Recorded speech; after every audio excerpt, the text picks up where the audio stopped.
배달교회 성도 여러분, 지난 한 주간도 잘 보내고 계시는지요? 우리가 오늘도 온라인 수요 예배를 열왕기상 말씀을 우리가 살펴보도록 해보겠습니다.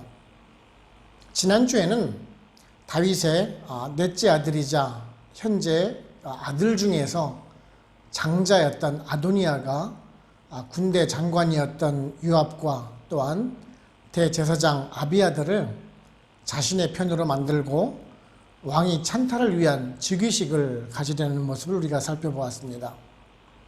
이제 오늘의 말씀은 이런 아도니아의 그 왕위 찬탈을 저지하고 솔로몬을 왕으로 즉위시키기 위해서 나단 선지자와 또한 솔로몬의 어머니 밧세바의 노력과 함께 다윗 왕이 솔로몬에게 차기 왕권을 이양한다라는 내용을 다루고 있습니다. 인류의 역사를 보게 되면은 언제나 그러한 권력에 대한 치열한 다툼과 또한 권모 술수 그리고 이에 대한 저항하는 세력들과의 그 마찰을 보곤 하는데요. 다윗 왕의 시대도 또한 마찬가지였던 것 같습니다. 솔로몬에게 그 왕위가 넘어갈 것을 알고 있음에도 불구하고 아도니아는 자신이 왕이 되고자 했었습니다. 장자의 명분도 있었고요. 또한 외형적인 그런 조건도 갖추었습니다. 또한 원로 대신들도 자신을 지지했기 때문입니다. 그러나 가장 중요한 것은 이 다윗 왕의 재가를 받지를 못하였습니다. 다윗 왕은 이미 그 솔로몬에게 왕위를 물려줄 것을 천명을 했기 때문입니다. 다윗 왕은 자신의 뒤를 이어서 이스라엘 민족이 더욱더 부강하고 하나님 나라 그 신정 왕국이 되기를 원했습니다. 비록 그는 유다 지파에 속했지만은 그 유다 지파를 떠나서 그 이스라엘 민족이 정말 신정 왕국으로서 하나님만 의지하는 강한 민족으로 유지되기를 바랬던 것입니다. 그 아도니아가 가지고 있었던 그 유다 지파의 그 한계성을 벗어나서 그 벗어나기 위해서 지금 솔로몬을 선택했던 것입니다. 그리고 또한 이것은 그 하나님과의 언약에 대한 부분이기도 한 것입니다. 일찍이 다윗은 솔로몬을 자신의 뒤를 이을 왕으로 하나님께 맹세하면서 언약했던 적이 있었습니다. 지금 그 약속을 신실하게 지키고자 했던 것입니다. 나단 선지자와 그 솔로몬의 어머니였던 밧세바는 이 약속을 지금 상기시키면서 아도니아의 그 반역을 지적을 하게 되고 결국은 다윗의 그 재가를 받아내고야 마는 것입니다. 하나님과의 약속은 이렇듯 신실하게 이행되어야 하는 것입니다. 오늘은 이러한 본문의 내용을 살펴보면서 우리들에게 어떤 은혜를 주는지 한번 알아보도록 해보겠습니다. 첫째, 우리 성도님들은요, 하나님의 언약을 기억하면서 살아가야 합니다. 오늘 말씀 13절을 보시게 되면은 당신은 다윗 왕 앞에 들어가서 아뢰기를 내 주 왕이여 전에 왕이 여종에게 맹세하여 이르시기를 내 아들 솔로몬이 반드시 나를 이어 왕이 되어 내 왕위에 앉으리라 하지 아니셨나이까. 그런데 아도니아가 무슨 연유로 왕이 되었나이까 하소서라고 말씀을 하고 있습니다. 지금 그 선지자 나단이요, 아도니아가 그 소헬렛 근처에 있는 에느로겔 그 섬에서 지금 즉위식을 하고 있다는 소식을 듣게 됩니다. 그리고 이제 바로 궁으로 달려가지요. 그래서 밧세바에게 이 사실을 구하게 됩니다. 그리고 다윗 왕에게 이 사실을 알리고 그 예전에 솔로몬을 왕위로 앉히겠다라는 그 약속을 지금 상기시키라라고 지금 말을 하고 있는 것입니다. 이전에 나단 선지자는 다윗이 그 밧세바와 그 간음을 한 이후에 직접 자신이 그 다윗 왕 옆에 나가서 다윗 왕을 질책한 일이 있었습니다. 근데 이제는 직접 본인이 왕에게 말을 하지 않고 왕비인 밧세바에게 말을 하라고 있는 것을 보시면서 좀 의아해 하시는 분들이 있을 것입니다. 그냥 본인이 직접 다윗 왕에게 가서 말하면 될 것 아닙니까? 라고 생각할 수도 있겠죠. 그런데 왜 밧세바를 시켜서 그런 말을 하도록 할까요? 라고 생각하겠지요. 그것은요, 솔로몬이 지금 다음 왕위를 이을 사람이고 그 어머니가 밧세바면서 또한 다윗의 처소에 마음대로 들어갈 수 있는 위치에 있기 때문에 그렇습니다. 또한 다윗 왕이 그 솔로몬을 다음 왕위를 물려받을 것이라는 그 말을 직접 들은 당사자이기 때문에 밧세바를 불러서 지금 말을 했을 것입니다. 아주 중체대한 일이고 또한 아주 시급한 일임에도 불구하고 나단 선지자는 지금 아주 침착하게 이 상황을 대처해 나가고 있는 모습을 보실 수가 있습니다. 그리고 뒤에 있는 그 30절의 내용을 보게 되면은 분명 다윗 왕은 솔로몬에게 다음 왕위를 물려줄 것을 약속한 사실이 있음을 증명을 하고 있습니다. 물론 지금 이 두 사람만 이 사실을 알고 있던 것은 결코 아닙니다. 지금 왕위를 찬탈하고자 즉위식을 거행하고 있는 그 아도니아는 물론이고 같이 참석을 하고 있던 대신들도 이 사실을 알고 있었을 것입니다. 그런데 지금 자신들의 안위를 유지하고자 그 사실을 모른 척 했을 뿐인 것입니다. 약속은요, 지키라고 정해진 것입니다. 이 약속을 성경 원어를 보게 되면은 베리트라고 하죠. 이 구약 시대에는 이 약속을 할 때 짐승을 죽여서 이렇게 둘로 이렇게 쪼갭니다. 그리고 그 사이를 사람이 지나감으로 인해서 약속이 성립되게 됩니다. 그것은요, 그 약속이 죽음으로서만이 이 둘을 갈라놓을 만큼 아주 중요하다라는 것이죠. 죽을 때만이 그 약속이 깨진다라는 말씀입니다. 그만큼 소중히 약속을 지켜야 하는 것이 이 약속이라는 것입니다. 지금 밧세바와 그 동물을 쪼개서 약속을 하지는 않았지만은 신실한 약속을 한 것은 분명한 사실인 것입니다. 근데 요즘 우리가 살아가는 시대는 약속을 어떻게 지키고 있는지 한번 우리가 생각을 해보게 됩니다. 여러분들도 보면은 약속 시간에 꼭 늦게 오는 사람들이 있습니다. 그리고는 대수롭지 않게 말들을 하죠. 뭐 늦을 수도 있지 뭐. 그리 사소한 것 가지고 화를 내냐라고 말을 하기도 합니다. 정치인들은 그 공약 발표를 하면서 표를 달라라고 하죠. 그리고 당선이 되고 나면은 내가 언제 그런 약속을 했느냐라면서 아주 손바닥 뒤집듯이 약속을 파기를 합니다. 말 그대로 빌 공자를 써서 공약, 빈 약속이라는 말을 하기도 하지요. 그런데요, 하나님께서는 우리들과의 그 약속을 아주 신실하게, 진실하게 이행하시는 분이십니다. 성경을 읽으시다 보면은 이런 구절이 정말 참 많이 나오고 있습니다. 너희가 기억하지 아니하는도다라는 그 하나님의 탄식 말입니다. 하나님은 그 약속을 잊지 않으시고 신실하게 지켜나가시는데 막상 그 당사자였던 우리들은 그것을 기억조차 하지 못한다라는 말씀입니다. 하나님께서는 이 성도인 우리를 구원하시고 보호하시고 인도하시겠다는 그 약속을 아주 신실하게 지키심에도 불구하고 우리들은 작은 고난이나 환난이 오면은 그 약속을 잊곤 합니다. 믿음이 흔들려서 언제 하나님께서 약속하셨는지 그조차도 잊고 마는 것입니다. 그 약속을 기억하지 못하고 잊는 것이 우리들이지 결코 하나님은 잊으신 적이 없다라고 말씀하시죠. 지금도 그 약속을 기억하고 계시다는 사실을 잊지 마시기 바랍니다. 시편 103편 17절 18절에서요.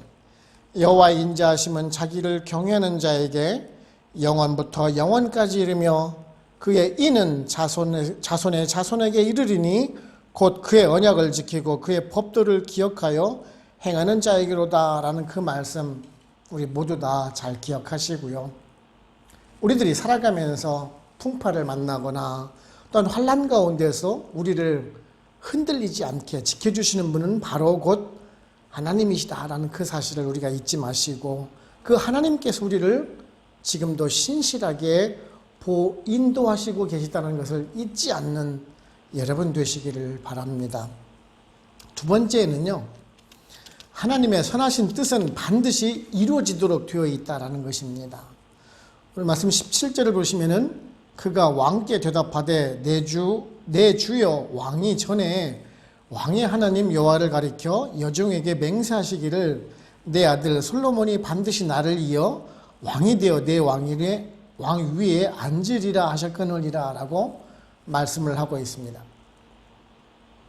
밧세바가 나단 선지의 말을 듣고 지금 다윗 왕 앞에 지금 나아갔습니다. 그리고 전에 약속하였던 것을 지금 상기시키면서 왕에게 호소를 하고 있는 것입니다. 그리고 이제 오늘 말씀 보시면은 이 여종에게 맹세하시기를 이라라고 말씀을 하고 있습니다. 이 다윗 왕의 뒤를 이어서 그 왕에 대해서 지금 알리신 그 하나님의 계획에 대해서 지금 말씀을 하고 있는 것입니다. 비록 다윗 왕이 밧세바에게 말을 했다 할지라도 그것은 인간적인 약속을 넘어서서 하나님과의 신실한 약속이었다는 것을 지금 강조하고 있는 것입니다. 다윗 역시 그냥 밧세바를 달래기 위해서 했던 그 허언은 아니었을 것이 분명합니다.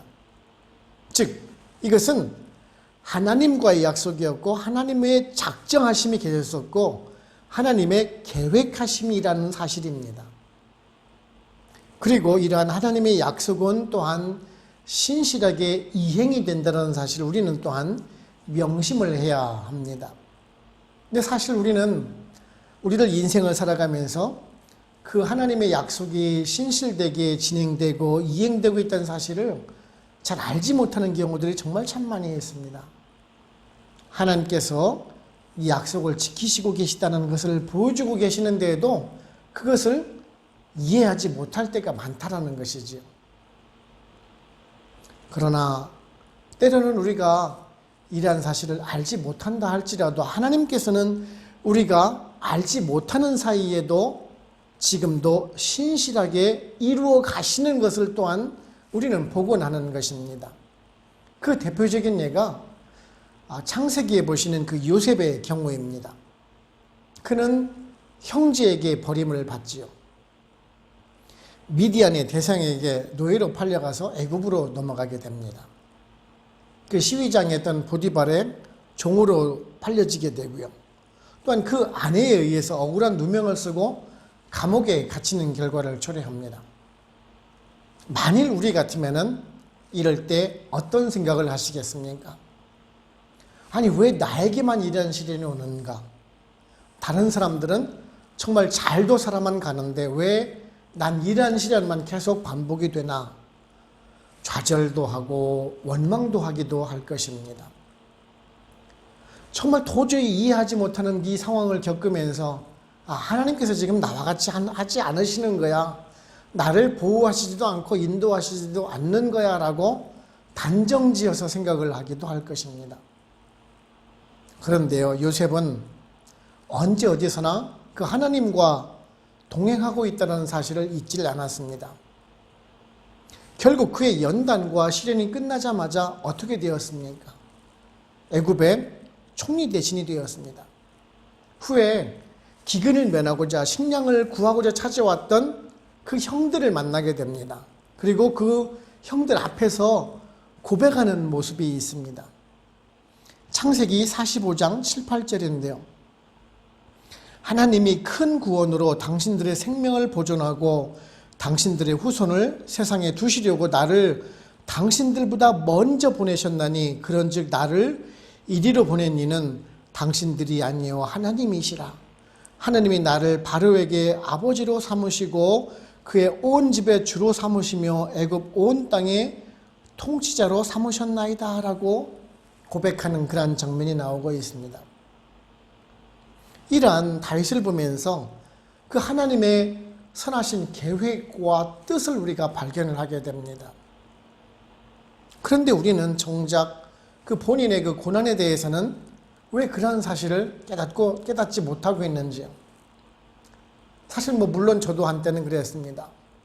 정말 힘들고 어려울 때 왜 주님의 말씀을 전하기 위해서 주의 종이 된 이 사람에게 제게 왜 이런 시련을 주십니까? 라고 저도 하나님께 항변을 한 적이 있습니다. 그런데요, 제가 여러분들에게 간증을 했듯이 그런 과정을 통해서 제가 정말 제대로 된 목회, 또한 제대로 된 하나님의 말씀, 그 설교를 할 수가 있었다라고 저는 생각을 합니다.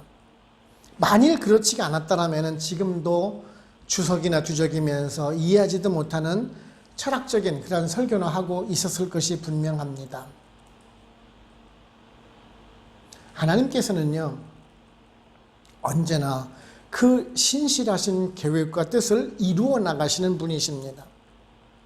지금의 이 코로나 사태도 마찬가지입니다. 분명 이것을 통해서 우리들에게 경고하시고 이끌어 나가시고자 하는 깊은 뜻이 분명히 있으실 것입니다. 로마서 8장 28절을 보시면은요, 우리가 알거니와 하나님을 사랑하는 자 곧 그의 뜻대로 부르심을 입은 자들에게는 모든 것이 합력하여 선을 이루니라 하는 그런 하나님의 약속의 말씀, 우리 모두 다 잊지 마시고요, 우리 성도님들은 정말 언제나 그 신실하신 하나님의 섭리를 믿고 순종하시는 삶을 살아가시는 저와 여러분들 되시기를 바랍니다. 세 번째는요, 우리 하나님께서는 이 성도의 환난에서 구원하시기로 약속하신 분이라는 사실입니다. 오늘 말씀 29절을 보시면은 왕이 이르되 내 생명을 모든 환난에서 구원하신 여호와께서 살아계심을 두고 맹세하노라라고 말씀을 하고 있습니다. 이 밧세바가 다윗 왕에게 아도니아가 반역한 사실을 이제 고했습니다. 그리고 솔로몬에게 약속했던 옛날 그 약속을 지금 상기시켰습니다. 그리고 이제 바로 뒤에 이어서 나단 선지자가 다시 들어와서 같은 사실을 고하게 됩니다. 아마도 오늘 본문을 보게 되면은 밧세바가 다윗 왕에게 고하고 난 뒤에 잠시 자리를 물린 듯합니다. 그리고 오늘 28절을 보시게 되면은 나단 선지의 말을 듣고 나서 다시 밧세바를 부르게 됩니다. 다윗은 이 밧세바의 말과 나단 선지의 말을 객관적으로 듣고 지금 정확하게 알기 위함이었다는 것을 알게 됩니다. 그리고 지금 다윗은 그 자신의 과거를 거론을 하면서 자신을 환난에서 건지신 분이 하나님이시라라고 지금 고백을 하고 있습니다. 그렇다면 지금 다윗은 왜 이런 고백을 밧세바와 나단 선지자 앞에서 지금 하고 있는 것일까요? 그것은 지금 그 아도니아의 반역에 이 두 사람이 지금 겪을 환난에 대해서 이야기를 해주면서 지금은 비록 고난 중이지만은 자신을 환난에서 건져주신 것처럼 밧세바와 나단 선지자 역시 환난에서 건져주실 것을 그 확신을 주시기 위해서 이런 말씀을 하고 있는 것입니다. 우리가 살다 보면 정말 어려운 일들을 많이 겪곤 합니다. 뭐 회사가 부도나기도 하고요, 친구의 빚보증을 잘못 써주어서 파산하는 경우를 우리가 심심치 않게 보기도 합니다. 아주 절친했던 친구의 배신도 경험을 하고요, 아주 잘 다니는 직장에서 하루아침에 실직을 당하기도 합니다. 그러면서 우리는 고심을 하지요. 나는 정말 잘 살기 위해서 노력하는 사람이라, 나는 선한 행동만 하고 법적으로 법률적으로 잘 지키면서 문제없이 정말 잘못한 일이 없는데 내가 왜 이러한 피해를 당해야만 합니까? 나는 하나님을 믿는 사람인데 하나님을 믿는 내가 왜 이런 고통을 감내해야 합니까? 라고 호소를 하는 분들도 있습니다. 뭐 교회에서도 마찬가지죠. 나는 뭐 교회에서 예수님 잘 믿고 잘 헌신하면서 충직하게 교회의 직분도 맡아서 봉사를 아주 열심히 하고 있는데 뭐 나는 왜 직분을 못 받나? 뭐 교회가 어려움을 겪는 모습을 이렇게 보면서 내가 차라리 다른 교회로 가면은 내가 이런 문제로 고심하지 않을 텐데 라고 고민하는 분들도 본 적이 있습니다. 이런 고민 정말 많이 해보셨을 것 같은데요, 안 그런가요? 그런데 왜 하나님께서는 우리 믿는 사람들로 하여금 이러한 고난, 고통을 겪게 하실까요?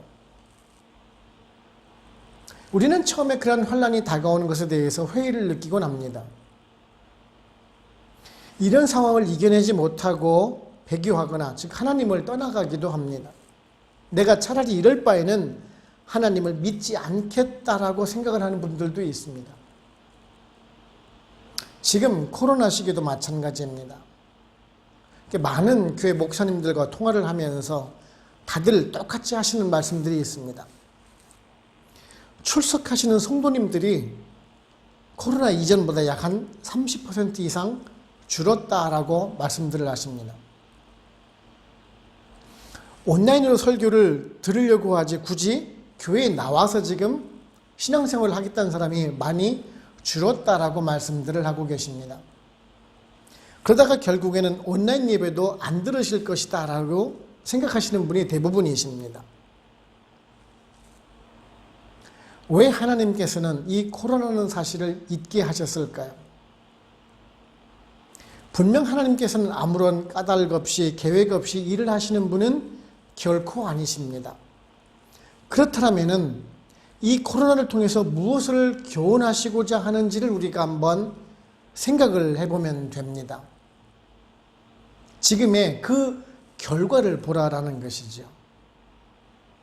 바로 우리들의 신앙을 점검해 보시기 위해서 하시는 하나님의 원대한 계획이 있음을 또한 우리가 알 수가 있습니다. 지금 이 코로나라는 것을 통해서 우리의 믿음을 어떻게 지켜나가고 있는지를 보고 계시다라는 점입니다. 분명 이런 사실을 알고 그래도 집에서 기도하시면서 성경 읽으시고 말씀을 사모하면서 그 때를 이 코로나가 지나가기를 기다리는 분들도 계시지만은요, 이런 때에 교회 안 나가서 좋고 헌금 생활 안 해서 좋고 교회 봉사 안 해서 좋다라고 생각을 하시면서 지금 대충 보내시는 분들은 오히려 믿음을 잃는 그러한 계기가 되었을 거라는 사실이에요. 그런데 주님께서는 분명 마태복음 5장 10절에서요. 의를 위하여 박해받는 자는 복이 있나니 천국이 그들의 것임이라 라는 말씀을 해주셨었습니다. 그렇습니다. 지금 이 고난이, 이 핍박이 나중에는 우리들에게 복이라라는 말씀입니다.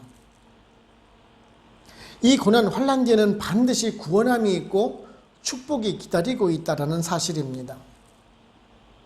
힘들수록 천국의 소망이 가까워오고 있다라는 사실을 잊지 마시기 바랍니다. 이런 사실을 기억하고 있는 성도를 또한 구원해 주실 것입니다. 다윗이 밧세바와 그 나단 선지자에게 구원하실 그 하나님을 믿고 따르라라고 하는 것처럼 여러분들도 하나님의 계획과 섭리를 믿고 오늘도 인내하시면서 끝내는 승리하는 인생을 살아가시는 저와 여러분들 되시기를 바랍니다. 결론적으로 말씀드리면은 이제 지금 다윗의 생명이 그리 멀지 않았다라는 것을 지금 다윗은 스스로가 알고 있었을 것입니다. 사실 다음 장 2장을 보시게 되면은 다윗의 그 임종의 모습이 기록이 되고 있습니다. 우리들은 그저 단지 얼마 안 되는 그 다윗의 기록을 보면서 그 찬란 있고 영광스러웠던 그 다윗만을 생각할 수가 있습니다.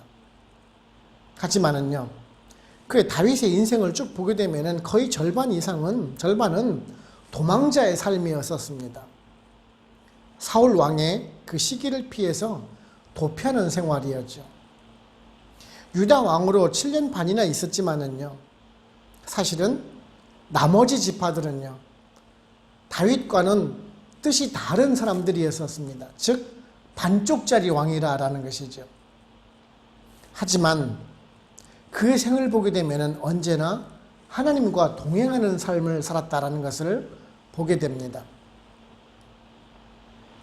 우리가 창세기를 읽다 보시면은요, 5장을 보시면은 이런 말씀이 있습니다. 5장 21절부터 24절까지를 보시면은요, 에녹은 65세에 무드셀레를 낳았고 무드셀레를 낳은 후 300년을 하나님과 동행하며 자녀를 낳았으며 그는 365세를 살았더라. 에녹이 하나님과 동행하더니 하나님이 그를 데려가심으로 세상에 있지 아니하였더라 라고 말씀을 합니다.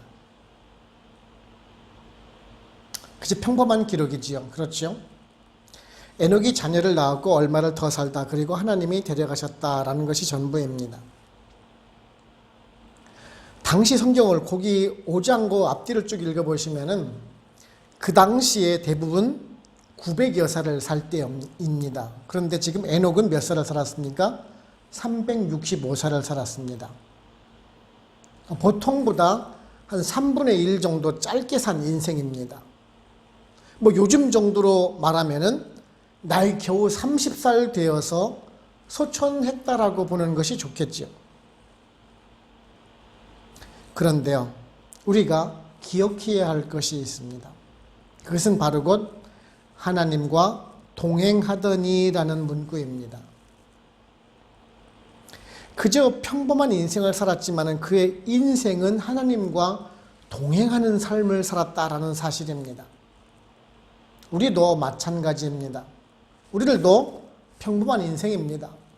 한국을 떠나서 정말 먹고 살자고 이곳 먼 아프리카 나이지리아에서 정말 아등바등 살고 있는 것이 바로 곧 우리들입니다.